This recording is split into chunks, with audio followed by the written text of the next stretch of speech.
সিরাত একটা গল্পের নাম নয় আর কি। যেমন ওযু করার সুন্নত আছে, তারপরে নামাজের সুন্নাহ পদ্ধতি আছে, আপনি মিসওয়াক করতে গেলেও একটা সুন্নাহ পদ্ধতি আছে, ইস্তেঞ্জায় গেলেও একটা সুন্নাহ পদ্ধতি আছে, সওম রাখবেন সুন্নত একটা পদ্ধতি আছে। প্রত্যেকটা ইবাদতের কাপড় পরা, কাপড় খোলা, বাসায় ঢোকা, বাসা থেকে বের হওয়া, গাড়িতে চড়া, প্রত্যেকটা পদক্ষেপের সুন্নত পদ্ধতি আছে। তো সিরাত আসলে কি? সিরাত হচ্ছে একটা সুন্নত। সিরাত নিজেই একটা সুন্নত। কিসের সুন্নত? সিরাত হচ্ছে কিভাবে আল্লাহ পাকের জমিনে সমস্ত তাগুতি, কুফরি, শিরকি, বিধান, মতবাদ, শক্তিকে উপরে ফেলে আল্লাহর দিন প্রতিষ্ঠা করতে হয়, এই সুন্নত। বুঝাতে পারলাম কথাটার গভীরতা? সিরাতও একটা সুন্নত। কিসের সুন্নত? কিভাবে একটা কুফরি সমাজকে উৎখাত করতে হবে, একটা তাগুতি সিস্টেমকে চেঞ্জ করতে হবে, কিভাবে আল্লাহদ্রোহী শক্তিকে পরাজিত করতে হবে, কিভাবে যেখানে লা ইলাহা ইল্লাল্লাহ মোটেই নাই সেখানে সেটা কায়েম করতে হবে। এক কথায় আল্লাহ পাকের জমিনে আল্লাহর দিন কায়েমের সুন্নতের নাম সিরাত। বুঝতে পেরেছি কথা? এটা কোনো গল্পের নাম নয়। নবী সাল্লাল্লাহু আলাইহি ওয়াসাল্লাম এত সালে জন্ম নিয়েছিলেন, তার বাবার নাম আব্দুল্লাহ ছিল, মায়ের নাম আমিনা ছিল। This is not the reality of সিরা। এটা সিরাতের বাস্তবতা না আর কি। সিরাত মানে এটা গল্প না, ওটা আমরা আমাদের বাচ্চাদেরকে ঘুমানোর সময় শোনাই যে আমাদের শেষ নবীর নাম মুহাম্মদুর রাসূলুল্লাহ সাল্লাল্লাহু আলাইহি ওয়াসাল্লাম, তার বাবার নাম আব্দুল্লাহ, মায়ের নাম আমিনা, দাদার নাম আব্দুল মুত্তালিব, চাচা আবু তালেব, হ্যাঁ ইত্যাদি। বাবা মারা গিয়েছেন জন্মের আগে, মা ইন্তেকাল করেছেন 6 বছর বয়সে, চাচা ইন্তেকাল করেছেন 8 বছর বয়সে, এরপরে তিনি দাদা ইন্তেকাল করেছেন 8 বছর বয়সে, এরপরে আবু তালেবের কাছে তিনি মানুষ হতে লাগলেন। এইগুলো গল্প। তো এইটা আর সিরাতের আলোকে বর্তমান প্রেক্ষাপটের সমস্যা বের করা, এটাকে সলভ করা, আর সিরাতের আলোকে দিন কায়েম করা, এই জিনিসটা এক না, এটা ডিফারেন্ট। তা আমরা এখন সিরাত কেন্দ্রিক যত আলোচনাই করছি বাংলাদেশে এবং করব, আলোচনার গন্তব্যটা হবে এরকম যে সিরাতের আলোকে দিন প্রতিষ্ঠা। সিরাতের আলোকে দিন প্রতিষ্ঠা। কারণ আমাদের দেশে দিনের রাজনৈতিক অবস্থান নাই। আমাদের দেশে দিনের রাজনৈতিক অবস্থান নাই। দিন সিরাতের আলোকে কায়েম করতে হলে কয়টা ক্ষেত্রে কায়েম করতে হবে সেটা আগে জেনে নেই। আচ্ছা, তার আগে একটা জিনিস আলোচনা করে নেই যে দিন কায়েম কি দুনিয়াবি কাজ না ইবাদত? এতটুকু তো বোঝেন, দিন কায়েম একটা ইবাদত। নামাজ, সওম, যাকাত, জিহাদ, তাবলীগ, দিন প্রতিষ্ঠা, যেটাকে আমরা আরবিতে বলি ইকামাতে দিন, এটা কি? তাহলে একটা নিঃসন্দেহে ইবাদত। আমাদের নবীজি করেছেন, নবীজি নিজে করেছেন। তো সাহাবায়ে কেরাম এই যে 1400 বছর ধরে সলফে সালেহিন, আকাবের, আমাদের আসলাফরা করেছেন না? সবাই করেছেন। আচ্ছা, এখন এটা যদি ইবাদত হয়, ইবাদত কবুলের শর্ত কয়টা? একজন বলেন দেখি, ইবাদত কবুলের শর্ত কয়টা? 3টা, তাই তো? বেসিক শর্ত কয়টা? 3টা। একটা হচ্ছে ইবাদত হতে হবে এক আল্লাহর জন্য। কার জন্যে? তাহলে এই আল্লাহর জমিনে সিরাতের আলোকে দিন কায়েম করার লক্ষ্য উদ্দেশ্য থাকবে শুধু এক আল্লাহর সন্তুষ্টি অর্জন করা, শুধু এক আল্লাহকে রাজি খুশি করার জন্যে আমরা আল্লাহর জমিনে দিন কায়েমের চেষ্টা করব। খালাস, কথা ঠিক আছে? আচ্ছা, যদি এখানে উদ্দেশ্য থাকে না আমি আমার পদের জন্য চাচ্ছি, না আমি নেতৃত্বের জন্য চাচ্ছি, না আমি কোনো একটা ফেরকার আমির হওয়ার জন্য চাচ্ছি, অথবা আমি কোনো রাজনৈতিক পদের জন্য চাচ্ছি, তখন ইবাদতটা ইবাদত বলে গণ্য হবে না, বা ইবাদতটার নেকির জায়গায় গুনাহ হতে পারে, নেকির জায়গায় গুনাহ হতে পারে, কারণ সেটা আল্লাহ পাকের সন্তুষ্টির জন্যে ছিল না। মানুষ আমাকে পপুলার মনে করে তাই আমি একটু গলা ফাটায় কথা বললাম, বিষয়টা এরকম না। কথা এখান থেকে আসবে না, কথা এখান থেকে আসবে, কথা এখান থেকে আসবে না, কথা আসবে কোথা থেকে? এখান থেকে। এখান থেকে এসে আরশে আজিমের মালিক পর্যন্ত পৌঁছাতে হবে, এই উদ্দেশ্যে আমার কথাগুলো হবে, কাজগুলো হবে। তাহলে দিন প্রতিষ্ঠার উদ্দেশ্য হবে এক আল্লাহর সন্তুষ্টি অর্জন করা, এটা প্রথম কথা। 2, রিজিক হালাল হতে হবে, সেটা তো আমরা জানি। রিজিক কি হতে হবে? হালাল হতে হবে, যেটা আমাদের 90%-এরই কম বেশি হারাম। কম বেশি কি?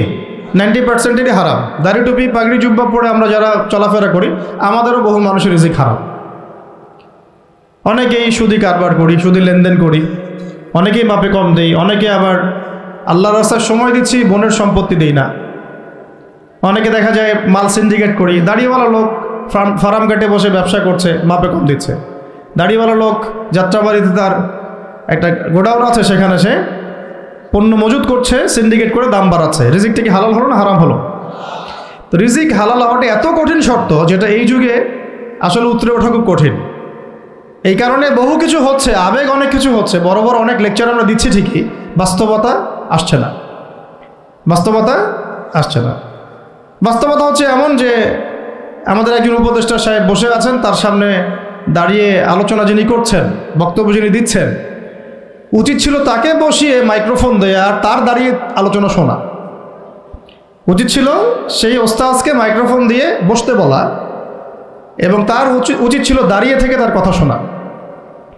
বাস্তবতা হচ্ছে যে আমরা সোশ্যাল, রাজনৈতিক, অর্থনৈতিক বিভিন্ন জায়গায় এখন পর্যন্ত ওই শক্তি অর্জন করতে পারি নাই যে শক্তি ওমর রাদিয়াল্লাহু আনহুর সময় আমাদের ছিল। এটা তো বাস্তবতা। কিন্তু মাঠে ময়দানে আমাদের কথা হচ্ছে মাশাআল্লাহ, অনেক বড় বড় কথা আমরা বলছি, অনেক সময় শোডাউন করে জনবল দিয়ে বা স্লোগান দিয়ে মনে করছি যে আমরা অনেক কিছু করে ফেলেছি, কিন্তু বাস্তবতাটা এমন না। বাস্তবতা অনেক অনেক অনেক বেশি খারাপ, যেটা আমরা চাই এই খারাপ অবস্থাটা দূর হোক। এই জন্যে আলোচনাগুলো আসা উচিত। বাস্তবতা হচ্ছে আবেগ দিয়ে দিন প্রতিষ্ঠা হবে না। আবেগের দরকার আছে, তবে আবেগের উপরে বিবেককে স্থান দিতে হবে এবং খুব ডিপ্লোম্যাটিক হতে হবে, বাস্তবতা বুঝতে হবে, প্রজ্ঞা হিকমার সাথে আমাদেরকে আগাতে হবে। অনেক সময় মনে হচ্ছে আমাদের সংখ্যা অনেক, কোটি কোটি, 12 কোটি 14 কোটি। আসল যুদ্ধক্ষেত্রেই দেখা যাবে আসলে আমাদের সংখ্যা আসলেই কত। ঠিক আছে, তো মূল জায়গায় আসি। আবার আমি একটু ভিতরে চলে যাচ্ছি যে আমরা যদি একটা কাজকে ইবাদত মনে করি, সেই কাজটা ইবাদত হিসেবে গণ্য হওয়ার জন্যও 3টা শর্ত আমাকে পূরণ করতে হচ্ছে। আল্লাহ পাকের সন্তুষ্টির জন্যে, 2 হচ্ছে সেই কাজটা করতে গিয়ে, আমার ইবাদত করতে গিয়ে আমার রিজিকটা অবশ্যই হালাল হতে হবে।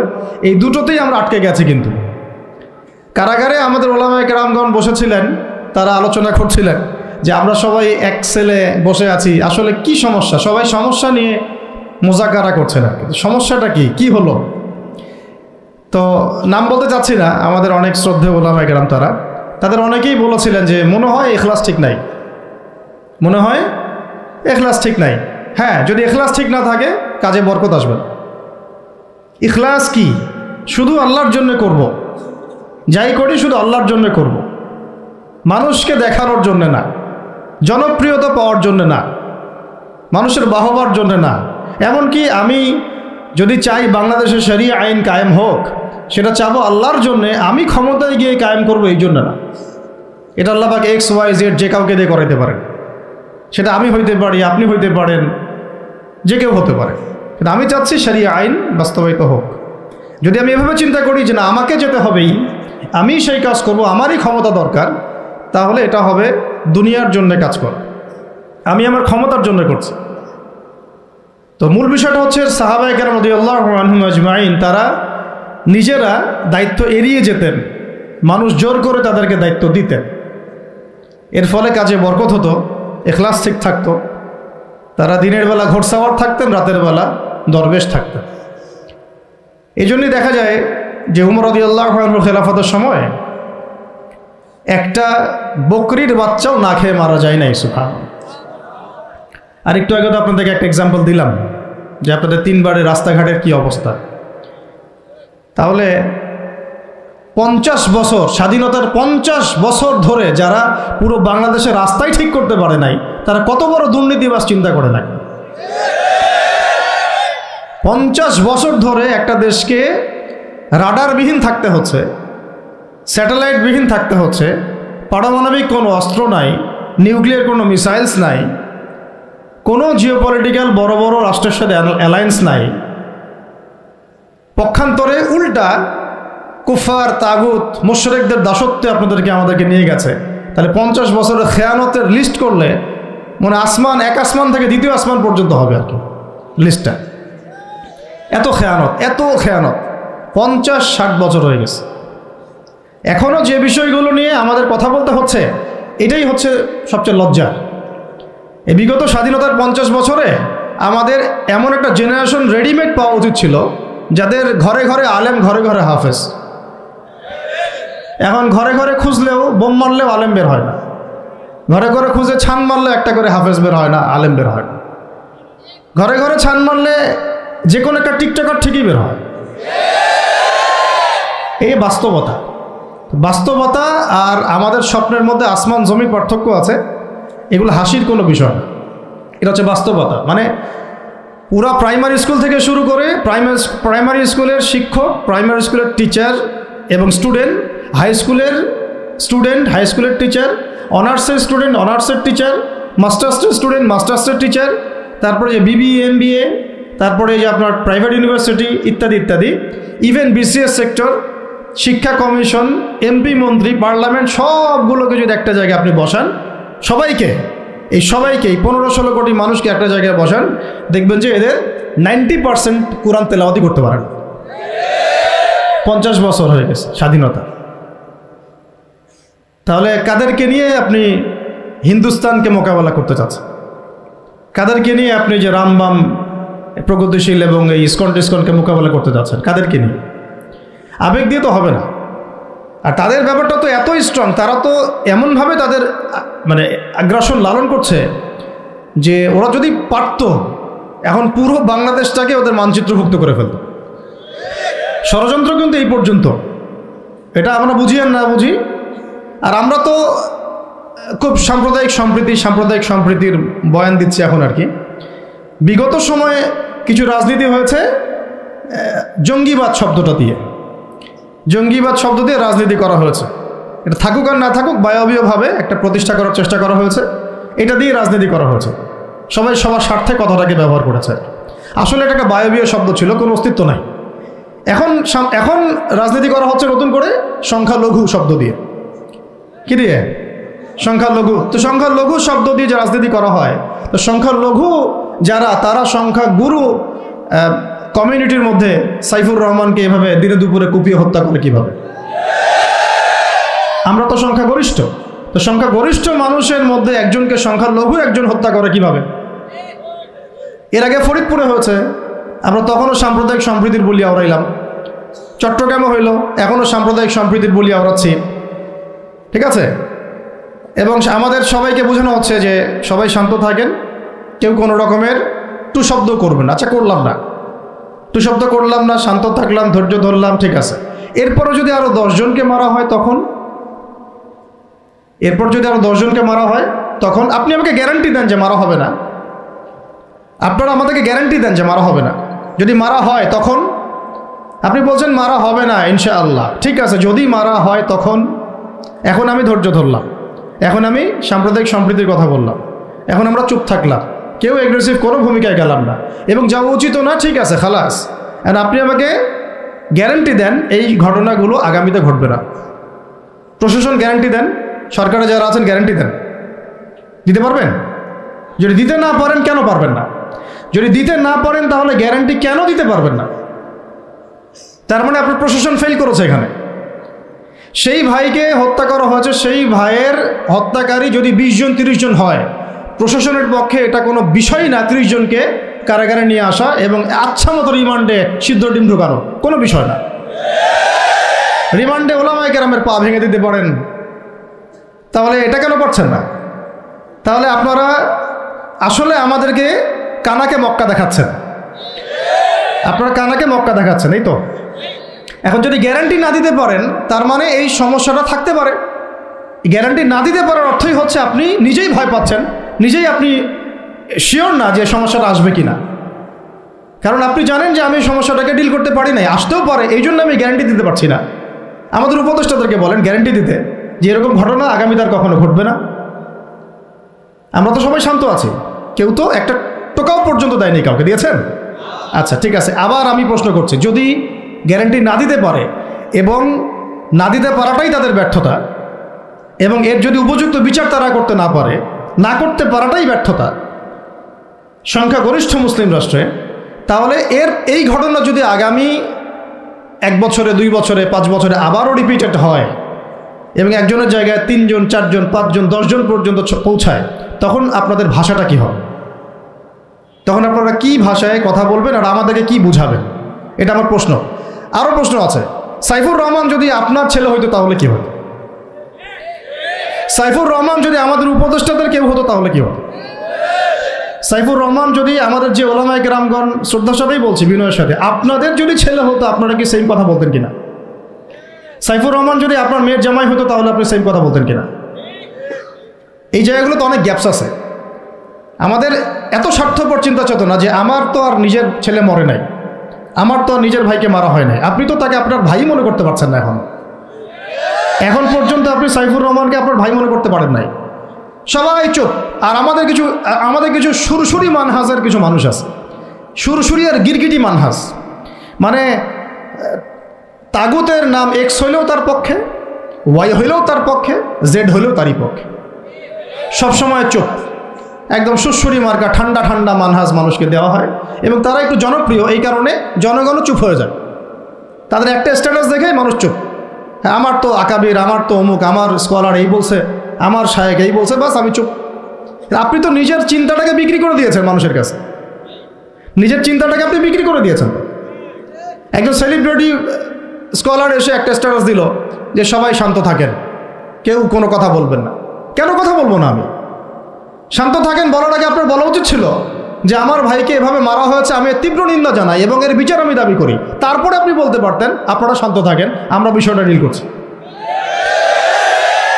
এই যে ব্রেন ওয়াশ, এই যে আমাদের একটা জজবাকে এভাবে দমন করে দেওয়া হচ্ছে, এর ফলাফল কিন্তু আপনাদেরকে ভোগ করতে হবে। আচ্ছা ঠিক আছে, 10 জন মারা হলো, চুপ করে থাকেন, ভালো কথা। আরও 100 জন মারা হলে তখনই কি চুপ করে থাকবেন?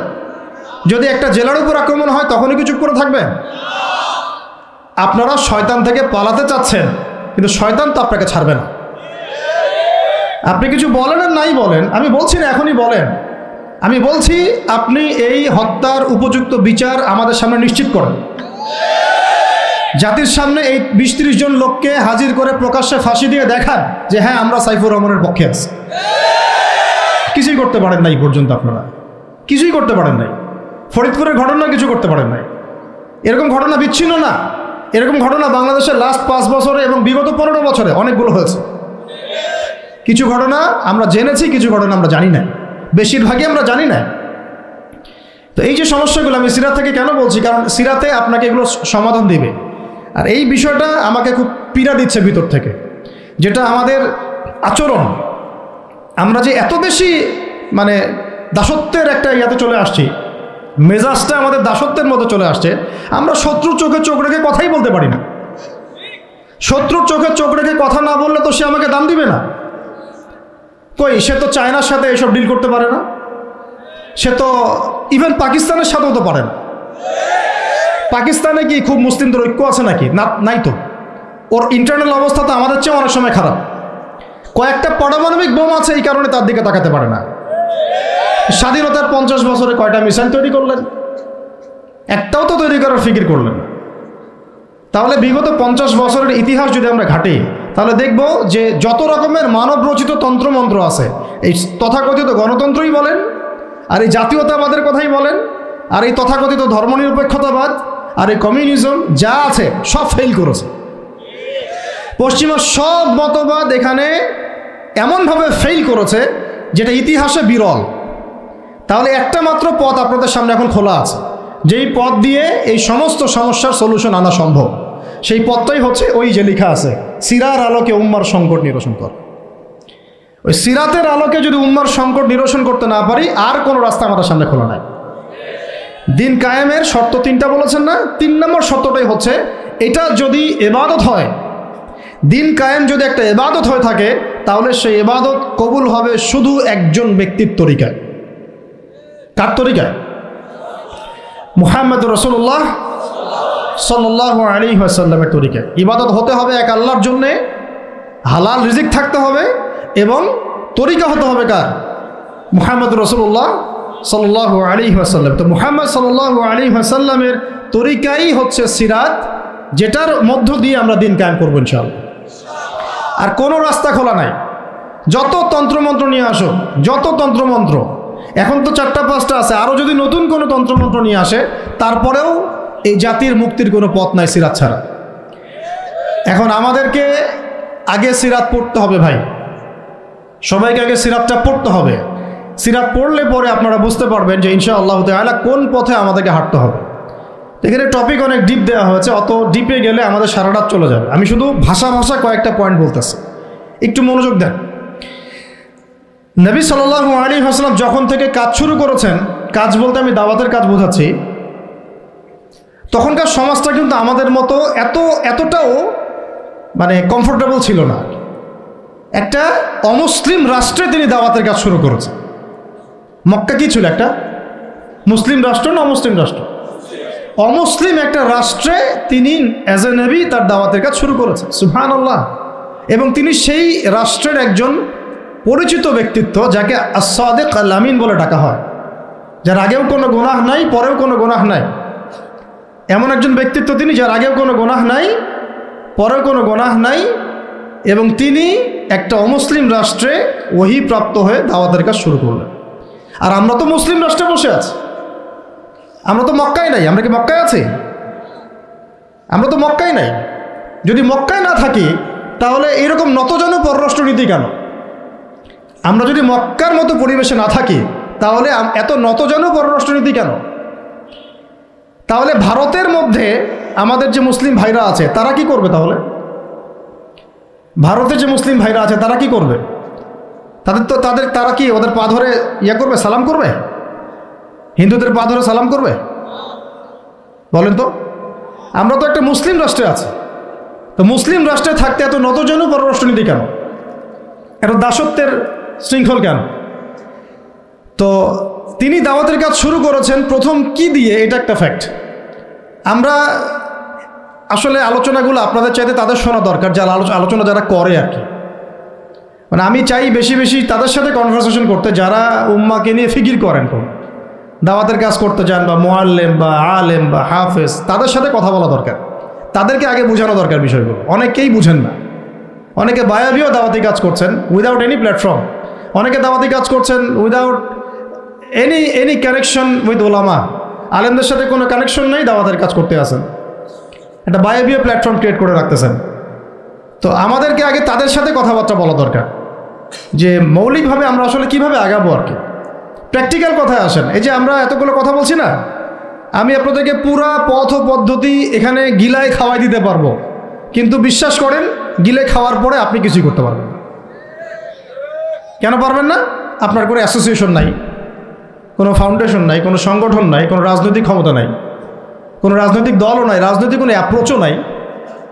কিন্তু একটা সেকুলার রাজনৈতিক দল আপনার চেয়ে ভালো ফিল্ড ওয়ার্ক করতে পারবে, কারণ তার চেইন অফ কমান্ড আছে। আমাদের তাওহীদপন্থীদের কোনো চেইন অফ কমান্ডই নাই। বলে আসতেছি বিগত 5 বছর 10 বছর থেকে একই বয়ান, মাথায় ঢুকে না জিনিসটা, যে চেইন অফ কমান্ড বলে একটা কিছু আছে। যেখানে একজন আমির নাই, যেখানে একজন ইমারা নাই, একটা আমির নাই, আস-সামউ ওয়া তাআ নাই, বায়আ নাই, যেখানে শুনলাম মানলাম আনুগত্য করলাম, আমির মামুর জামাআ ইমারা এগুলো নাই, সেখানে তো চেইন অফ কমান্ড আসবে না। তাবলীগ জামাত কাজ করছে না? করছে কি না? একটা শুরা পর্ষদ আছে না, শুরায়ে নিজামি আছে না, আমির আছে না, কাজ করতেছে, ফলাফল পাচ্ছে মাশাআল্লাহ। জামাত ইসলাম কাজ করছে না? একটা চেইন অফ কমান্ড আছে, প্রত্যেকটা জেলায় জেলায় শাখা আছে, তারা তাদের উপরের লেভেল থেকে কোনো ডিরেকশন আসলে সেটাকে রুট লেভেলে বাস্তবায়ন করছে। তারপরে ধরেন যে ইভেন এই যে আওয়ামী লীগ চলে গেল, তার একটা চেইন অফ কমান্ড ছিল না? ছিল কি না? উপরে যে বলতো জঙ্গি, নিচের ওই ব্যক্তিও বলতো হ্যাঁ এই জঙ্গি, এমন একটা চেইন অফ কমান্ড ওদের ছিল না? এখন বিএনপি যারা রাজনীতি করতেছে ওদের নাই? আছে। এখন আপনি বলেন যে ইসলামপন্থীদের রাজনৈতিক দল কয়টা?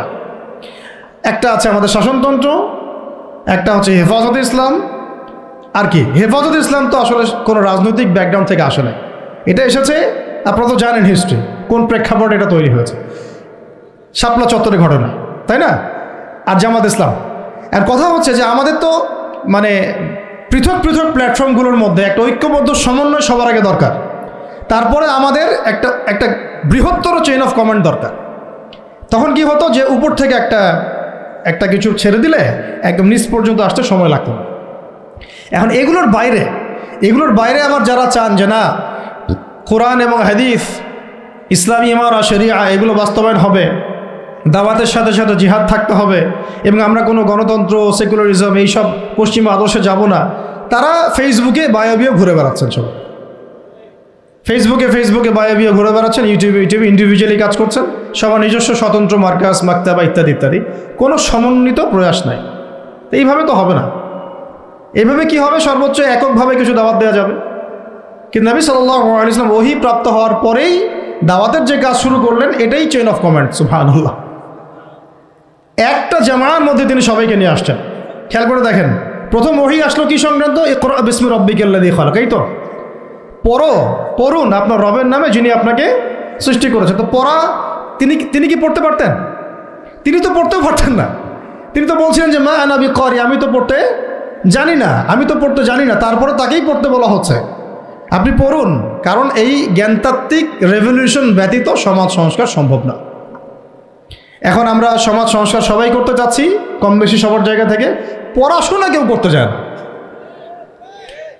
আল্লাহর কসম করে বলছি, যারা ইভেন দাওয়াতের কাজ করছে এইসব জায়গায় আমরা যারা দাঁড়ায় আছি না, তাদের অনেকেই ওলামায়ে কেরামের সাথে কোনো তাআল্লুকই নাই, কোনো সিলেবাস নাই, কোনো পড়াশোনা নাই, কোনো ক্রাইটেরিয়া নাই, কোনো অ্যারাবিক শেখার কোনো ফিকির নাই, কুরআন শেখার কোনো ফিকির নাই, তাফসির শেখার কোনো ফিকির নাই।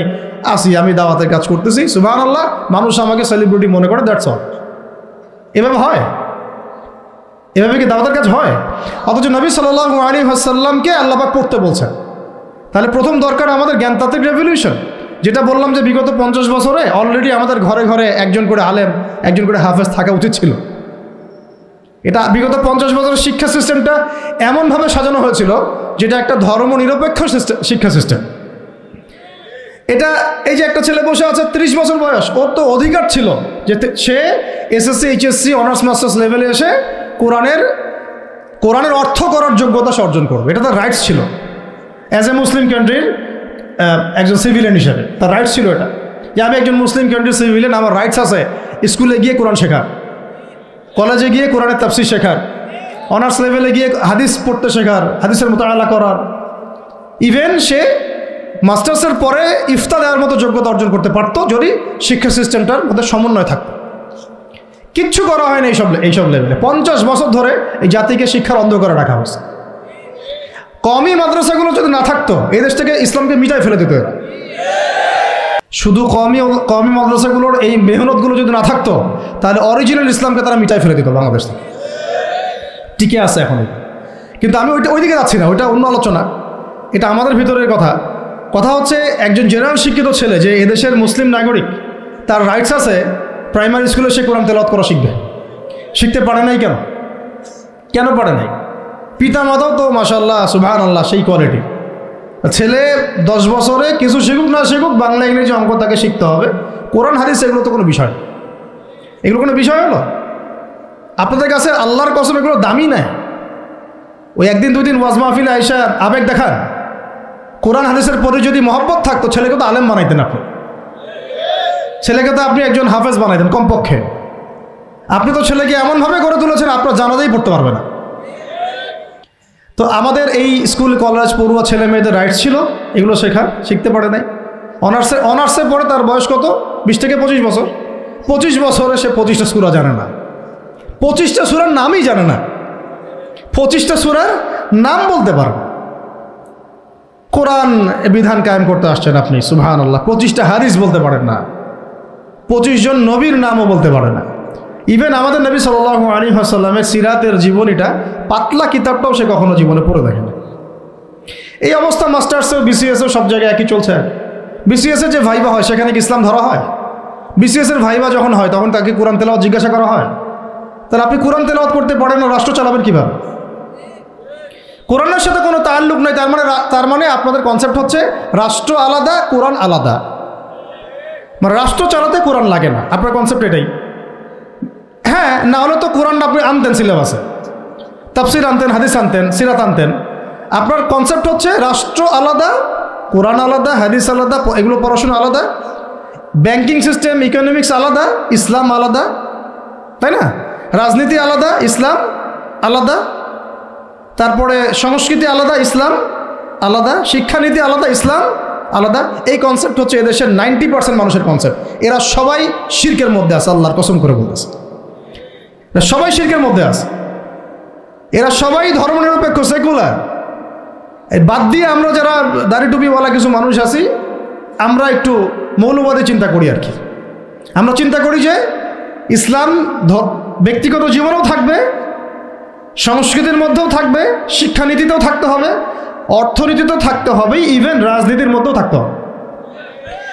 এই কনসেপ্টটা না আসলে এখনো মুসলমান হনই নাই। এই কনসেপ্টটা না আসা মানে এখন পর্যন্ত কালিমা লা ইলাহা ইল্লাল্লাহ এটা বুঝেনই নাই, আপনি মুখে পড়েছেন, দ্যাটস অল। এই কারণেই তো লা ইলাহা ইল্লাল্লাহ পড়ার পরেও মোদির পা চাটান বসে বসে। এই কারণেই, কারণ ওই লা ইলাহা ইল্লাল্লাহ তো আপনাকে ওটা শিখাই নাই যে আপনি এক আল্লাহর সার্বভৌমত্বের স্বীকৃতি দেন নাই।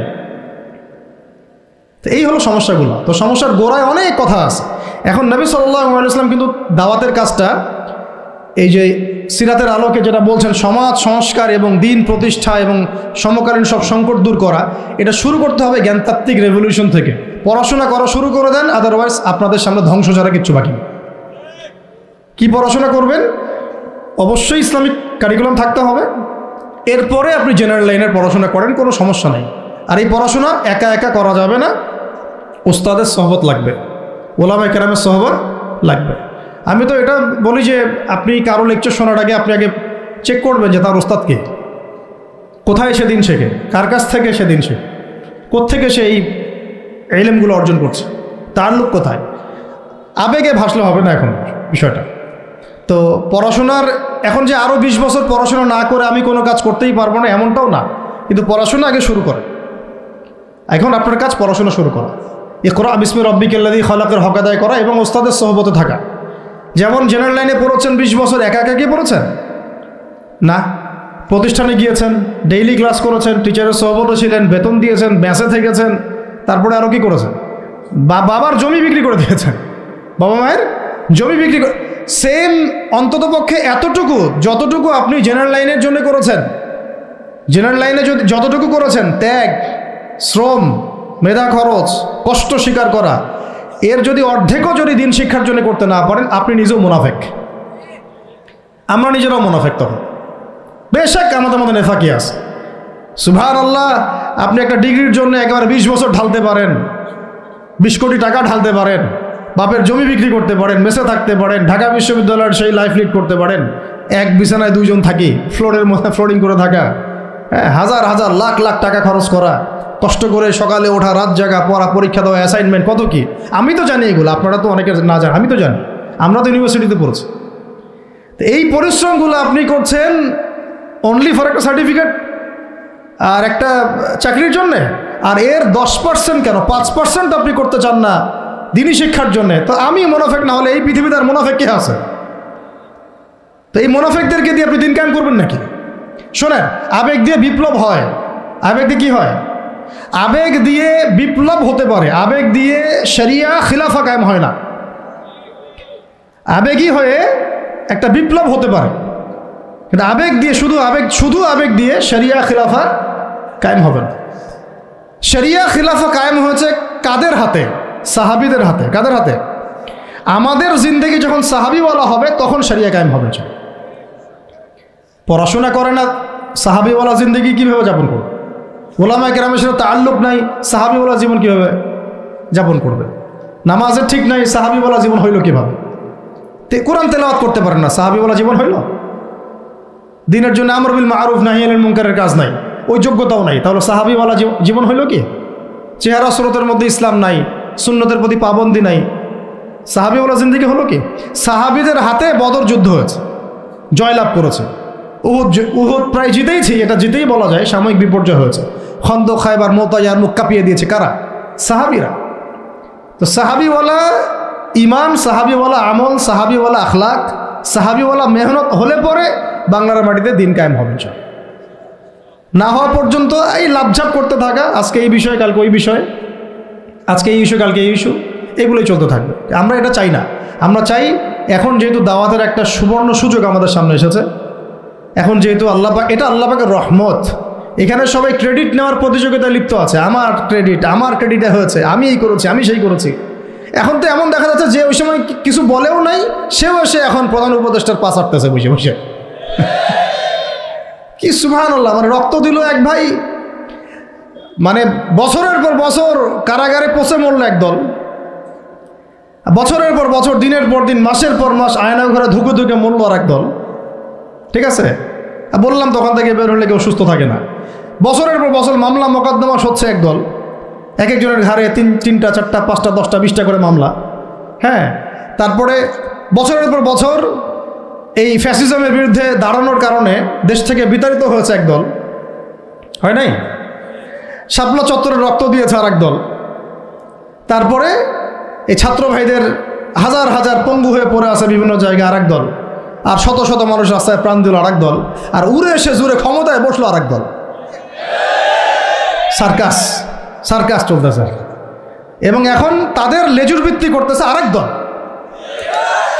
তাদের লেজুর ভিত্তি করতেছে নতুন আর একটা সম্প্রদায়, নতুন এক প্রাণী। তা চক্ষুর লজ্জাও নাই এদের, চক্ষুর লজ্জাটুকুও না। এক তাগুত ছিল, সেই তাগুত আল্লাহ বিরোধী কাজ করত, কিছু ভাই এর প্রতিবাদ করত, যারা প্রতিবাদ করতো ওদেরকে এরা বলতো খারেজি, এদের মানহাজ ঠিক নাই, আকীদা ঠিক নাই, এরা উগ্র ইত্যাদি ইত্যাদি। এবং তাদের কারণেই কিন্তু এই ভাইগুলোকে আয়না করে যেতে হয়েছে, এটা খোলামেলা বলে দিলাম। এদের কারণেই এই ভাইদেরকে কোথায় যেতে হয়েছে? আয়না করে যেতে হয়েছে। তারপরে ছাত্র ভাইরা দেখা গেল যে বিপ্লব করে প্রতিবাদ করে একদম এই সরকার ফেলে দিল। ফেলে দেওয়ার পরে যখন আবার নতুন কেউ আসলো, তখন এই নতুন যারা আসলো তাদের পাচাটা আবার ফরজ হয়ে গেল। তখন হইল ফতোয়া কি? সরকার আনুগত্য করা ফরজ। এই চলতেছে, ইসলাম শিখতেছেন এদের কাছ থেকে আপনারা অনেকেই। যাক, আমি এগুলো বলতে গেলে একটু হাইপার হয়ে যায়, আল্লাহ পাক মাফ করেন।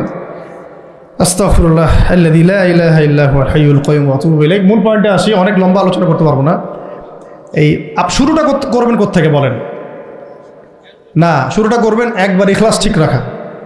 দিন কায়েম করবো সিরাতের পদ্ধতিতে, অন্য কোনো পদ্ধতি আছে? আব্রাহাম লিঙ্কনের পদ্ধতি চলবে? কার্ল মার্কসের পদ্ধতি চলবে? ওই চীনের মাও সেতুংয়ের পদ্ধতি চলবে? ওই ইতালির মুসলিনির পদ্ধতি চলবে? কার পদ্ধতিতে দিন কায়েম করবো? একমাত্র মুহাম্মদ রাসূলুল্লাহ সাল্লাল্লাহু আলাইহি ওয়াসাল্লামের শেখানো সিরাতের সুন্নতেই আগাতে হবে। এখন আগাতে গিয়ে প্রথম কাজ আপনার আমার কি? ইখলাস ঠিক রাখা, রিজিক হালাল করা, নবীর তরিকা ফলো করা, তারপরে দ্বীনের ইলম অর্জন করা। একা একা ইলম অর্জন করবেন? ওলামায়ে কেরাম খুঁজে বের করবেন। ওলামায়ে কেরাম সব জায়গাতেই আছে, আলহামদুলিল্লাহ, এটা আমাদের সৌভাগ্য। আর আপনি দেখবেন যে কারা নিজেদেরকে জাহির করে না, মুহাক্কিক ওলামায়ে কেরাম নিজেকে জাহির করেন না। হকপন্থী ওলামায়ে কেরাম যারা, তারা নিজেদেরকে এভাবে জাহির করেন না, এজহার করেন না যে আমি এত বড় পণ্ডিত, আসো আমার কাছে, এইভাবে তারা কথা বলেন না। তা বরং তারা নিজেদেরকে আড়াল করে চলেন, তারা বিনয়ী হন। এবং আপনারা দেখবেন না যে আহলে ফেসবুক ওয়াল জামায়াতের মধ্যে কার পপুলারিটি বেশি, এইটা দেখতে যাবেন না। আপনারা দেখতে যাবেন বড় বড় ওলামায়ে কেরাম কার পিছনে ছোটেন। মুহাক্কিক আলেম খুঁজবেন কিভাবে? আপনি দেখবেন না যে অমুক ভাই তমুক ভাই, আমাদের এই ভাইরা কার পিছনে ছোটে, বরং আপনি দেখবেন যে হ্যাঁ, বড় বড় ওলামায়ে কেরামগণ কার পিছনে ছোটেন, এবং সেই মূল উৎস থেকে জ্ঞান অর্জন করার চেষ্টা করবেন। ইনশাআল্লাহ পাক তৌফিক দান করবেন, আমিন। এটা ছাড়া আপনারা জ্ঞান অর্জন হবে না, এবং জ্ঞানের সাথে যে আদব সেটাও শিখতে পারবেন না। আদবের সাথে তাআল্লুক হচ্ছে তাসাউফের, সেটাও শিখতে পারবেন না। এবং তাজকিয়ার, এই তাজকিয়া অর্জন হবে না। আল্লাহ পাক আমাদেরকে তাজকিয়া অর্জন করে তৌফিক দান করুন। ইলম শিখবো, তারপরে কাজ হচ্ছে আমাদের আমল বাড়িয়ে দেওয়া। আল্লাহ নবী সাল্লাল্লাহু আলাইহি ওয়াসাল্লাম সাহাবায়ে কেরামকে শুধু জ্ঞান শিখতেন নাকি আমলও করতেন? সবচেয়ে বেশি পরহেজগার ব্যক্তি কে এই উম্মতের মধ্যে বলেন?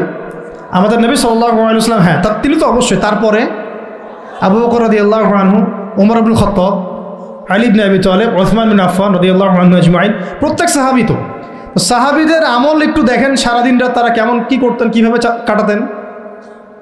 আমরা আমাদের দিনের একটা বড় অংশ অপচয় করে নষ্ট করি। তারা সময় নষ্ট করতেন না, বরং তারা প্রত্যেকটা সময়কে কাজে লাগাতেন। প্রত্যেক দিন একদিন ওই হাদিসটা আপনারা তো জানেন, একদিন নবী সাল্লাল্লাহু আলাইহি ওয়াসাল্লাম বললেন, আজকে জামাতের সাথে নামাজগুলো পড়েছে কে? আবু বকর রাদিয়াল্লাহু আনহু হাত তুললেন, আমি পড়েছি। আজকে সদকা করেছে কে? আমি। আজকে সওম রেখেছে কে? আমি। আজকে জানাজায় শরীক হয়েছে কে? আমি। এরকম অনেকগুলো আমলের কথা নবীজি বলেন, সবগুলোই দেখা গেল আবু বকর রাদিয়াল্লাহু আনহু করেছেন। সুবহানাল্লাহ, একদিনে সব আমল। এভাবে তারা দিন কাটাতেন, আপনি আর আমি যদি জুমার দিনে মসজিদে আসি তাহলে তো সমস্যা ভাই, আমাদের দ্বারা তো হবে না। আল্লাহ পাক আমাদেরকে যেন ইসলাহ করার তৌফিক দান করেন, আমিন। আমল বাড়িয়ে দেওয়া। এবার দেখেন, এবার এই জায়গাটুকু বুঝেন, নবী সাল্লাল্লাহু আলাইহি ওয়াসাল্লাম দাওয়াতের কাজ শুরু করে প্রথমেই প্রকাশ্যে দাওয়াত কিন্তু দেন নাই। প্রথমে তিনি 3 বছর, কত বছর? তিনটা বছর তিনি গোপনে দাওয়াত দিয়েছেন। কত বছর? 3 বছর গোপনে দাওয়াত দিয়েছেন। এখন এই গোপনে দাওয়াত দেওয়ার পরিবেশ আমাদের এখানে দরকার নাই। কেন নাই? কারণ আমাদের এখানে স্পষ্ট দাওয়াত হয়ে গেছে না? এখন তো আমাদের এখানে মক্কার মতো অবস্থা না যে আবার প্রথম 3 বছর গোপনে দাওয়াত দিতে হবে কি? এখন আরও বরং প্রকাশ্যে দাওয়াত দিতে হবে। আলহামদুলিল্লাহ। এই যে বলছিলাম যে এটা আল্লাহ পাকের রহমত যে আমরা এই সময়টা পেয়েছি। এখানে কারো কিন্তু ব্যক্তিগত কোনো ক্রেডিট নেওয়ার সুযোগ নাই। এই যে এখন দাওয়াতের একটা উত্তম প্ল্যাটফর্ম পাওয়া যাচ্ছে, ক্ষেত্র পাওয়া যাচ্ছে, খোলাভাবে কথা বলা যাচ্ছে, এটা কারো রহমত।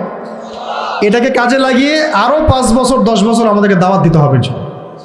কিসের দাওয়াত? দিন কায়েমের দাওয়াত। কিসের দাওয়াত? ইসলাম ব্যক্তি জীবনে আছে, ইসলামকে এখন নিয়ে যেতে হবে সমাজে, ইসলামকে নিয়ে যেতে হবে অর্থনীতিতে, ইসলামকে নিতে হবে রাজনীতির মধ্যে। ইসলাম যখন সমাজে, অর্থনীতিতে, সংস্কৃতিতে, শিক্ষানীতিতে এবং রাজনৈতিক ক্ষেত্রে যাবে, তখন আমরা ইনশাল্লাহ চূড়ান্ত বিজয় লাভ করব। এখন যদি পার্শ্ববর্তী শত্রু রাষ্ট্রগুলো আমাদেরকে আক্রমণ করে, আপনি তো ব্যক্তিগতভাবে জিহাদের ঘোষণা দিতে পারবো না, পারবেন? কিন্তু এখন যদি আপনার হাতে রাজনৈতিক ক্ষমতা থাকতো, তাহলে আমরা দেখাই দিতাম যে একজন সাইফুরকে মারলে কতজনের লাশ পড়ে। একজন ফেলানিকে যদি কাঁটাতারে ঝুলাই দেওয়া হয়, ওরকম 10টা বিএসএফকে মারার ক্ষমতা আমাদের আছে। এই শক্তি সামর্থ্য আমাদের ভাইদের আছে। আমাদের দাওয়াতের কাজ শুধু আমভাবে জনগণের মধ্যে করলে হবে না, পুলিশের মধ্যে দাওয়াতের কাজ করতে হবে, র্যাবের মধ্যে দাওয়াতের কাজ করতে হবে, আমাদের আনসারদের মধ্যে দাওয়াতের কাজ করতে হবে, বিজিবির ভাইদেরকে প্রশিক্ষিত করতে হবে। সবচেয়ে বড় কথা, আমাদের সেনাবাহিনীকে, বিমান বাহিনীকে শক্তিশালী করতে হবে। অত্যাধুনিক অস্ত্র তাদের হাতে থাকতে হবে এবং তাদের মধ্যে সব কিছুই আছে, মাশাআল্লাহ। পটেনশিয়াল আছে, প্রতিভা আছে, শারীরিক শক্তি আছে, ট্রেনিং আছে। ইমানটাকে মজবুত করতে হবে তাদেরকে ইমানের দাস দেওয়া লাগবে। আপনারা যারা শুনবেন এগুলো, লেকচার অনলাইনে গেলে শুনবেন, তারা ইনশাআল্লাহ শুধুমাত্র জাতিসংঘের একটা মিশনকে জীবনের লক্ষ্য বানাবেন না। আপনারা জাতিসংঘের একটা মিশনে যাওয়া আপনার জীবনের লক্ষ্য না। আপনাকে যদি আল্লাহ পাক প্রশাসনিক দায়িত্ব দিয়ে থাকেন, আল্লাহর জন্যে শহীদ হওয়াটা আপনার জীবনের সবচেয়ে বড় সৌভাগ্য। এইদিকে আমরা তো তাদেরকে এখন হাঁটাতে পারছি না, কারণ ওই ক্ষমতা আপনার আমার হাতে নাই। ইসলামকে ওই রাজনৈতিক জায়গায় নিতে হলে সিরাতের সুন্নতে আগাতে হবে। আল্লাহ পাক তৌফিক দান করুন। এবার প্রকাশ্যে দাওয়াত শুরু হলো 4 নম্বর বছর থেকে 10ম বছর পর্যন্ত। এই প্রকাশ্যে দাওয়াত যখন শুরু হয়েছে, তখনই ব্যাপক নির্যাতন শুরু হয়েছে, ব্যাপক নির্যাতন। এই অবস্থানটা আমরা পার করেছি বিগত সময়গুলোতে, এখনও পার করছি, তাই না? এই অবস্থাটা কিন্তু আমরা আগেও পার করেছি, এখনও পার করছি। যারাই প্রকাশ্যে পরিপূর্ণ ইসলামের কথা বলছেন বা বলেছেন, কোনো না কোনোভাবে তারা হ্যারাসমেন্টের শিকার হয়েছে, কোনো না কোনোভাবে, ফিজিক্যালি অথবা মেন্টালি অথবা রাজনৈতিকভাবে অথবা মামলা মোকদ্দমা অথবা গুম অথবা একেবারে ক্রসফায়ার অথবা দেশ ত্যাগ, কিছু না কিছু ওদের তাকদিরে নসিব হয়েছেই। এটা তরুণরা একটু ভালো করে বুঝবেন। মক্কায় কত বছর ছিলাম আমরা? 13 বছর। কত বছর? 13 বছর। এই 13 বছরে কিন্তু আমাদের কোনো রাজনৈতিক ক্ষমতা ছিল না, ছিল কোনো রাজনৈতিক ক্ষমতা ছিল না, এমনকি কোনো সামাজিক ক্ষমতা আমাদের ছিল না। আমরা দাওয়াতের কাজ করছিলাম, তাবলীগের মেহনত করছিলাম এবং তাজকিয়া অর্জন হচ্ছিল, কোরআন শেখানো হচ্ছিল, দারুল আরকামে দিনের মোজাকারা প্র্যাকটিস হচ্ছে। আমাদের কিন্তু কোনো রাজনৈতিক ভিত্তি মক্কায় নাই। এই কারণে মক্কাতে কিন্তু সশস্ত্র জিহাদেরও আয়াত নাজিল হয় না, হয়েছে? হয় না। মদিনায়, এখন মদিনা থেকে যখন 6 জন যুবক আসলেন, এই 6 জন যুবকের নেতার নাম আসাদ বিন জুরারাহ রাদিয়াল্লাহু আনহু। তো তিনি এসে যখন বায়াত করছেন নবীর কাছে, তিনি আগে থেকে জানতেন যে শেষ জামানায় একজন নবী আসবে। কি আসবে? ঠিক আমরা এখন যেমন জানি যে শেষ জামানায় একজন নবী আসবেন, তার নাম হচ্ছে ঈসা আলাইহিস সালাম, যার হাতে বাইতুল মুকাদ্দাস বিজয় হবে এবং এই জায়গায় তিনি ইসলামী খেলাফত কায়েম করবেন, যিনি মাসিহুদ দাজ্জালকে হত্যা করবেন। তারও আগে যেমন ইমামুল মাহদি আসবেন, এটা আমরা যেমন জানি, ওই 6 জন যুবক আগে থেকে জানতেন যে শেষ জামানায় একজন নবী আসবেন কুরাইশদের সবচেয়ে বড় গোত্র থেকে, এবং যার নাম হবে আহমেদ। কি নাম হবে? এটা তারা কোত্থেকে জানছেন?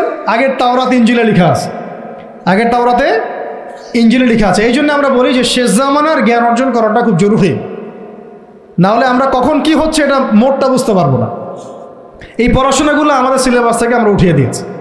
আমি খুব দুঃখ পাই একটা জিনিস দেখলে, ইভেন মাদ্রাসার সিলেবাসে দাজ্জাল কেন্দ্রিক কোনো সাবজেক্ট নাই, থাকা দরকার ছিল। কারণ শেষ জামানার সবচেয়ে বড় ফিতনাই তো দাজ্জাল, ওইটা সম্পর্কে আমার আলোচনার দরকার ছিল। তো এবং ওই সংক্রান্ত হাদিসগুলো অনেক মিস্টেরিয়াস, ওগুলোর অনেক ব্যাপার আছে, ব্যাখ্যা বিশ্লেষণ যারা দরকার সবার, আমরা এটা আলোচনা করছি না।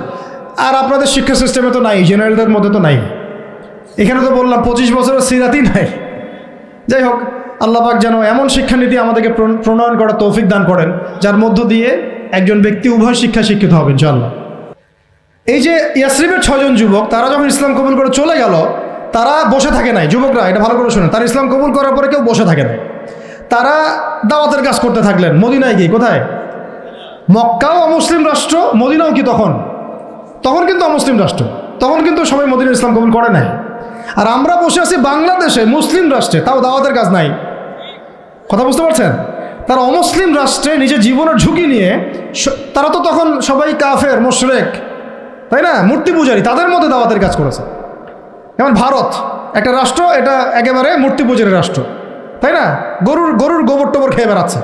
তো এইরকম রাষ্ট্রে তারা দাওয়াতের কাজ করেছেন, তাওহীদের কালিমা লা ইলাহা ইল্লাল্লাহর কথা বলেছে। আর আমাদের এই দেশে কথা বলতেই কলিজা কাঁপে। বিষয়টা বুঝতে পারেন, তারা সাহাবীদের সাথে আমাদের কত পার্থক্য, তাই না? তো তারা ওই মদিনায় এবার দাওয়াতের কাজ করতে থাকলেন। আর দাওয়াতের কাজ করতে করতে পরের বছর 12 জনকে ইসলাম কবুল করালেন। কতজন?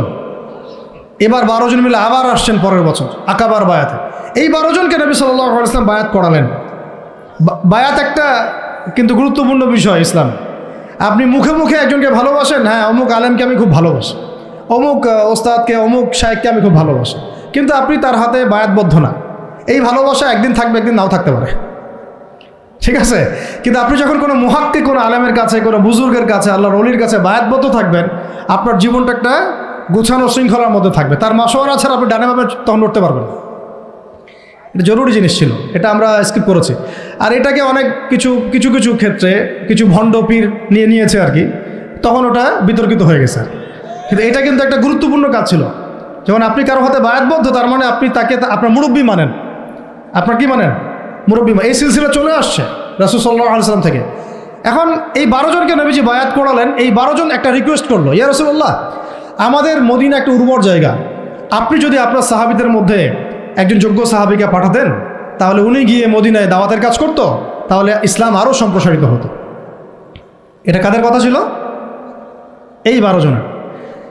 তো এবার নবী সাল্লাল্লাহু আলাইহি ওয়াসাল্লাম, সুবহানাল্লাহ, আবু বকর রাদিয়াল্লাহু আনহুকে না, উমর রাদিয়াল্লাহু আনহুকেও না, হামজা রাদিয়াল্লাহু আনহুকেও না, হ্যাঁ আর কে, আব্দুর রহমান বিন আউফ রাদিয়াল্লাহু আনহুকেও না, জান্নাতের সুসংবাদ প্রাপ্ত 10 জন সাহাবীর যে লিস্ট আছে, এই লিস্টের কোনো সাহাবীকে তিনি পাঠালেন না।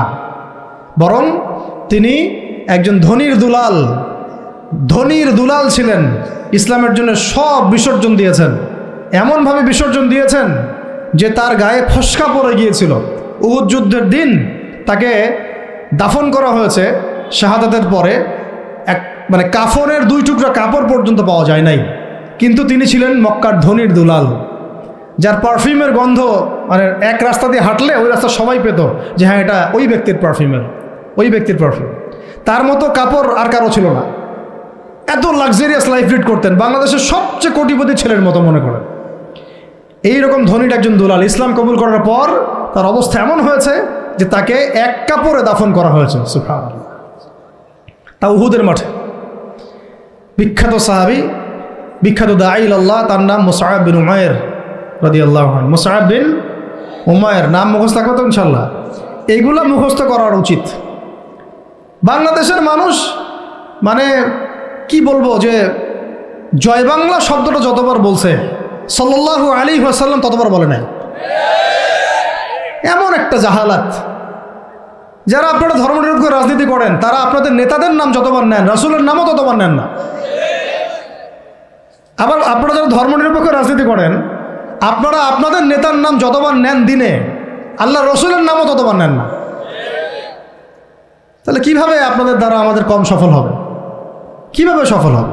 তা এখান থেকে শেষ হয়ে যাবে ইনশাআল্লাহ। একটু ধৈর্য ধরেন। এই যে 12 জন যুবকের কথা বললাম, তার সাথে দাঈ সাহাবীকে পাঠানো হলো, তার নাম কি? এবার শুনেন, এই সাহাবী রাদিয়াল্লাহু আনহু 1 বছরের মধ্যে, কত বছর? 1 বছর দাওয়াতি কাজ করে তিনি পুরা মদিনার 75টা ফ্যামিলিকে ইসলাম কবুল করিয়েছে। কতটা? এবার তার পরের বছর এই ৭৫টা ফ্যামিলি আল্লাহর নবীর কাছে এসেছে সাল্লাল্লাহু আলাইহি ওয়াসাল্লাম। ইয়া রাসূলুল্লাহ, আমরা ইসলাম কবুল করতে চাই। আমরা জানি মক্কাতে আপনি নির্যাতিত, আপনার সাহাবীরা নিপীড়িত, আপনি আপনার সাহাবীদেরকে নিয়ে আমাদের মদিনা চলে আসুন। নবীজি সাল্লাল্লাহু আলাইহি ওয়াসাল্লাম বায়াত করালেন কয়েকটা বিষয়ের। আল্লাহর সাথে কাউকে শরীক করবে না, চুরি করবে না, জেনা করবে না, একে অপরকে মিথ্যা অপবাদ দিবে না, সৎ কাজে আদেশ করবে, অসৎ কাজে নিষেধ করবে, আমার আনুগত্য করবে, সুখে দুঃখে আমার আনুগত্য করবে, সচ্ছল অসচ্ছল উভয় অবস্থায় আল্লাহর পথে দান করবে। ঠিক আছে, আমি যদি মদিনায় যাই বা যখন যাব তখন আমাকে আর আমার সাহাবীদেরকে এমনভাবে তোমরা প্রোটেক্ট করবা যেভাবে তোমরা তোমাদের স্ত্রী সন্তানকে করো। তোমরা কি রাজি আছো? একজন সাহাবী বলছেন যে ইয়া রাসূলুল্লাহ ফামা লানা ইযা ফাআলনা যালিক, আমরা যদি এটা করি তাহলে কি পাবো? নবীজি বলছেন আল জান্নাহ, জান্নাত পাবে। কিভাবে? জান্নাত পাবে। তখন আয়াত নাজিল হয়েছে, ওই যে সূরা তাওবার 111 নম্বর আয়াতটা, ইন্নাল্লাহা আশতারা মিনাল মুমিনিনা আনফুসাহুম বিআন্না লাহুমুল জান্নাহ। ওই যে ওই আয়াতটা, ইকাতিলুনা ফি সাবিলিল্লাহি ফায়াকতুলুনা ওয়া ইউকতালুন। এই যে পুরো আয়াতটা নাজিল হয়েছে কিন্তু এখানে পুরো নেশনটাকে এখন কোথায় যেতে হবে? এই মদিনা রাষ্ট্রে যেতে হবে। আমরা এখনো মদিনা রাষ্ট্রে যেতে পারি নাই। এবার আমরা ৭৫টা ফ্যামিলি চলে গেলাম মদিনায়। মক্কায় আমাদের কেউ নাই, গুটি কয়েক মানুষ আছেন যারা যেতে পারেন নাই, মাযুর। বেশিরভাগ চলে গেছেন কোথায়? মদিনায়। আর কিছু আছেন আবিসিনিয়ায়, কিছু আছেন কোথায়? আবিসিনিয়ায়, কিছু আছেন মদিনায়। এই হলো মদিনায় হিজরত। হিজরত করার পরে মসজিদ নির্মাণ করা হয়েছে। কি নির্মাণ করা হয়েছে? মসজিদ। মসজিদটা একটা পার্লামেন্টের মতো ছিল, শুধু নামাজ রোজার জায়গা না, একটা পার্লামেন্টের মতো, একটা সংসদের মতো। এখান থেকে ডিসিশন পলিসিগুলো মেকিং হতো। তারপরে আনসার যারা ছিলেন সেখানে সাহায্যকারী, তারা হলেন আনসার। আর যারা হিজরত করে গেলেন তারা হলেন মুহাজির। নবীজি আনসার আর মুহাজিরদের মধ্যে ভ্রাতৃত্বের বন্ধন স্থাপন করলেন। এই যে আমাদের দরকার এখন ঐক্যের প্ল্যাটফর্ম। কি দরকার? ঐক্যের প্ল্যাটফর্ম। সেখানে তারা ভূখণ্ড পেলেন, রাষ্ট্র ক্ষমতা পেলেন, ভ্রাতৃত্বের বন্ধন হলো, পার্লামেন্টের মতো মসজিদ হয়ে গেল। এবং ওখানে ইহুদিরা ছিল, আরও কিছু মুশরিকরা ছিল, তাদের সাথে মদিনা সনদ বা একটা চুক্তি হলো। এটা একটা কনস্টিটিউশন, সংবিধান হলো। এই জায়গায় আমরা এখনও যেতে পারি না। যেতে পারছি? আমাদের সেরকম আলাদা কোনো স্বতন্ত্র ইসলামিক কান্ট্রি নাই, আমাদের সেরকম ইসলামিক কোনো কনস্টিটিউশন নাই, ইসলামিক আমাদের মধ্যে ইভেন ভ্রাতৃত্বের বন্ধনও নাই। ওই রকম কোনো একজন আমির এবং একটা জামাআ আমাদের মধ্যে এখন নাই। এখন আমরা মদিনা রাষ্ট্র কায়েম করতে পারি নাই।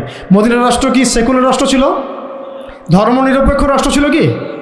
মদিনা রাষ্ট্র কি জাতীয়তাবাদের আদলে গড়ে উঠেছে বা কমিউনিজমের আদলে গড়ে উঠেছে? গণতন্ত্রের আদলে?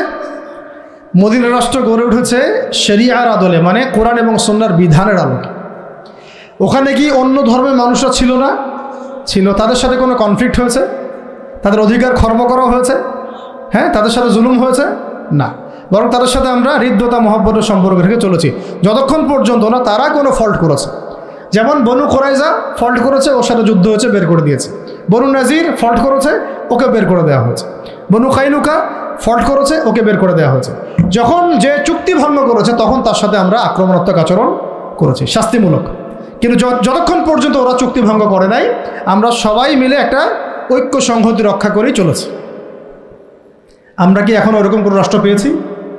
এখন আমাদের সামনে এইরকম একটা মদিনা রাষ্ট্র গড়ার ফিকির করতে হবে। এই জায়গায় যদি ইসলামকে আমরা নিতে না পারি বাংলার জমিনে, তাহলে না হবে মদিনা, আর না হবে সেখান থেকে কোনো মক্কা বিজয়। মক্কা বিজয় কি আগে হয়েছে না আগে মদিনা রাষ্ট্র কায়েম হয়েছে? তো মদিনা রাষ্ট্র কায়েম করার আগেই আমাদের অনেক আমির সাহেব তারা আবার গণক্ষমা ঘোষণা করছেন। মন খারাপ করেন আপনারা আবার? হ্যাঁ, আমাদের অনেক আমির কি করছেন? গণক্ষমা ঘোষণা করছেন। আপনি তো মক্কা বিজয় করেন না এখনো যে গণক্ষমা ঘোষণা করবেন। কেন গণক্ষমা ঘোষণা করবেন? কোন অধিকারে, কোন রাইটসে? তারা তো জুলুমের উপর জুলুম করেছে, জুলুমের উপর জুলুম, হত্যার উপর হত্যা, গুমের উপর গুম, খুনের উপর খুন, ক্রসফায়ারের উপর ক্রসফায়ার। আপনি কে গণক্ষমা করার? এটা তো জনগণ করবে। আপনাকে তো একা অথরিটি দেওয়া হয় নাই। আর আপনি তো মদিনা রাষ্ট্রের আমিরও নন, আর মক্কা বিজয়ের আমিরও নন। এই যে অতিরিক্ত ডিপ্লোমেসি অ্যাপ্লাই করতে যান আপনারা, গণতান্ত্রিক রাজনীতি যারা করতে যান, আপনারা সিরাতের সুন্নত থেকে হারায় যান। এ সিরাতের সুন্নত না। আমাদের এখন যাইতে হবে মদিনা রাষ্ট্রে। তো মদিনা রাষ্ট্র কি এটা আগে বুঝবেন। একটা নির্দিষ্ট রাষ্ট্র যেটা আমাদের আছে, মাশাআল্লাহ আছে, তো বাংলাদেশ যদি ধরি, আছে তো একটা রাষ্ট্র, লাগবে জনসংখ্যা আছে তো, লাগবে মুসলিম সংখ্যাগরিষ্ঠতা আছে তো, লাগবে মুসলিমদের মধ্যে ভ্রাতৃত্বের বন্ধন, এইটা হয়তো নাই। এটা আমাদের করতে হবে।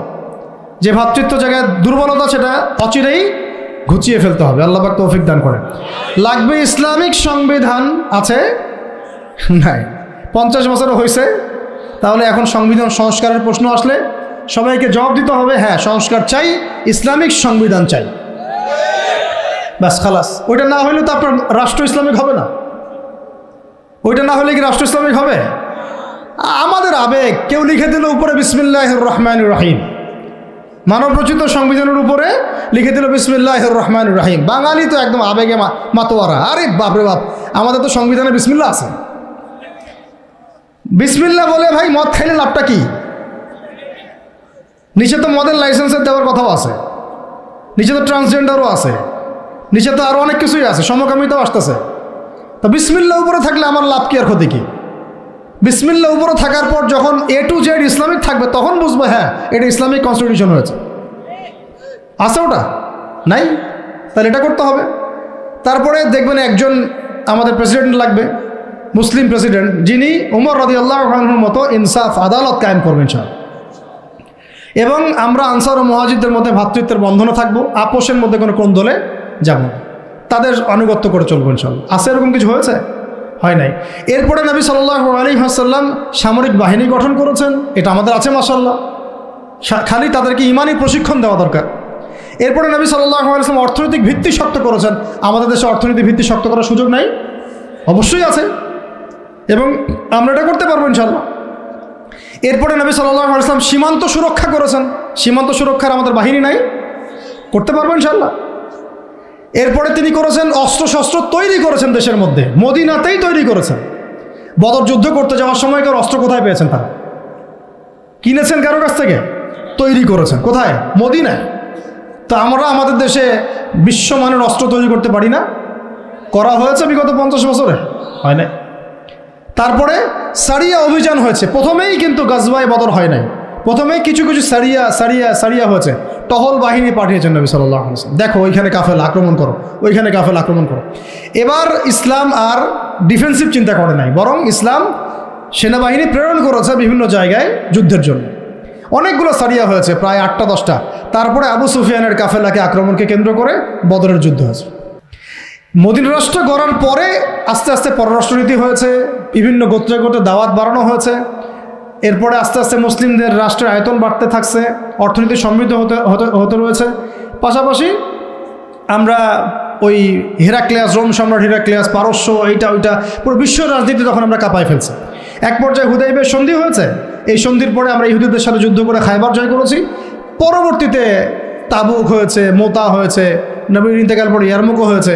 এর মাঝখানে আপনার ওই চুক্তির যে দফাগুলো ছিল হুদাইবিয়ার, ওটা ভঙ্গ করার কারণে মক্কা আক্রমণ করা হয়েছে, মক্কা আমরা বিজয় করেছি। এটা সংক্ষেপে বললাম, ইনশাল্লাহ কোনো একদিন আরও বিস্তারিত কথা হবে। মূল কথা হচ্ছে এই যে মদিনা রাষ্ট্র থেকে মক্কা বিজয় এই পর্যন্ত কিন্তু অনেক ঘটনা ঘটেছে। আবার বুঝেন, মদিনা রাষ্ট্র থেকে মক্কা বিজয় এইটুকুর মধ্যে কিন্তু আরও অনেক ঘটনা ঘটেছে, আর অনেকগুলো যুদ্ধ হয়েছে, জনসংখ্যা বেড়েছে, দেশের আয়তন বেড়েছে, পররাষ্ট্রনীতি অ্যাপ্লাই করা হয়েছে, হ্যাঁ অর্থনীতি সমৃদ্ধ করা হয়েছে। তারপরে হুদাইবিয়ার কাছাকাছি উমরা করতে আসার সময় তারা বাধা দিল, আমরা সন্ধিতে গেলাম, তাই না? 10 বছর কেউ কারোর সাথে যুদ্ধ করবো না, তোমার কেউ আসলে আমি ফিরাই দেবো, আমাদের মুসলিমদের কেউ গেলে ফিরাই দিবে না, ঠিক আছে? এরকম কিছু চুক্তি ছিল হুদাইবিয়ার মধ্যে। তো চুক্তির ধারাগুলো ভঙ্গ করেছে কোরাইশরা। কোরাইশরা যখন চুক্তির ধারা ভঙ্গ করেছে, ওই ধারার ভঙ্গকে কেন্দ্র করে মক্কা আক্রমণ করা হয়েছে, মক্কা বিজয় করা হয়েছে। এরপরে মক্কা, মদিনা, তায়েফ, তাবুক সমস্ত এলাকায়, এই পুরো এলাকাটায়, এটাকে আমরা বলি জাজিরাতুল আরব। কি বলি? শুধু মক্কায় না, পুরো মক্কা, মদিনা, হেজাজ, নজদ, জাজিরাতুল আরব পুরা, ইভেন ইয়েমেনের সীমান্ত পর্যন্ত, বাহরাইনের সীমান্ত পর্যন্ত পুরা জায়গাটায় নবী সাল্লাল্লাহু আলাইহি ওয়াসাল্লাম জীবিত থাকা অবস্থায় কি হচ্ছে? ইসলাম শুধু কি ব্যক্তি জীবনে প্রতিষ্ঠা হয়েছে, রাজনৈতিকভাবে প্রতিষ্ঠা লাভ করেছে।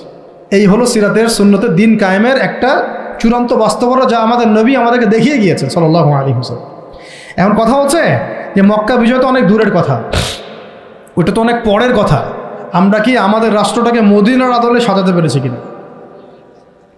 মদিনার আদলে রাষ্ট্রটাকে সাজাতে পেরেছি? এখন আগে সিরাতের আলোকে আমরা এই রাষ্ট্রটাকে মদিনা বানানোর চেষ্টা করি, আল্লাহ পাক তৌফিক দান করেন। তারপরে যখন মদিনা হবে ইনশাআল্লাহ তাআলা, মদিনা হলে পরে দেখবেন এটাকে কেন্দ্র করে আমরা আশেপাশের যে কন্টিনেন্টগুলো আছে এইগুলো একদিন জয় করবো ইনশাআল্লাহ। ওরা মানচিত্র পরিবর্তন করতে যাচ্ছে, মানচিত্র পরিবর্তন হবে ইনশাআল্লাহ, তবে ওদের হাতে না, আমাদের হাতে হবে ইনশাআল্লাহ। এটা কিন্তু গাল গল্প না, হাদিসে অনেক ইঙ্গিত আছে, আমি ওই হাদিসগুলো নিয়ে আজকে আলোচনা করতেছি না। হাদিসে এরকম অনেক ইঙ্গিতই আছে, ঠিক আছে? যে এখন আপনারা যে ওয়ার্ল্ড অর্ডারে যাচ্ছেন, এই ওয়ার্ল্ড অর্ডারে এই যুদ্ধ বিগ্রহ ছাড়া কোনো অপশন নাই। এগুলো চলতে থাকবে। খোরাসান, ইয়েমেন, সিরিয়া, শাম, প্যালেস্টাইন সব জায়গা মুসলিমদের করতলগত হবে ইনশাআল্লাহ। ওই দিকেই বিশ্বের প্রেক্ষাপট আগাচ্ছে, আগাবেও। এটা স্কিপ করতে আপনারা আর পারবেন না, কেউ পারবে না। এখন এখান থেকে যারা পালায় বাঁচতে চাবে ওরাও ধরা খাবে, যারা সম্মুখ সারিতে থেকে যুদ্ধ করবে ওরাও ইনশাআল্লাহ সাফল্যমণ্ডিত হবে ইনশাআল্লাহ। আমরা কোন পথ বেছে নেব সেটা আমাদেরকে ফিকির করতে হবে। সবার আগে আমাদের ফিকির হবে কি, এই রাষ্ট্রটাকে মদিনার আদলে একটা রাষ্ট্রে পরিণত করা। আল্লাহ পাক আমাদেরকে সেই তৌফিক দান করেন।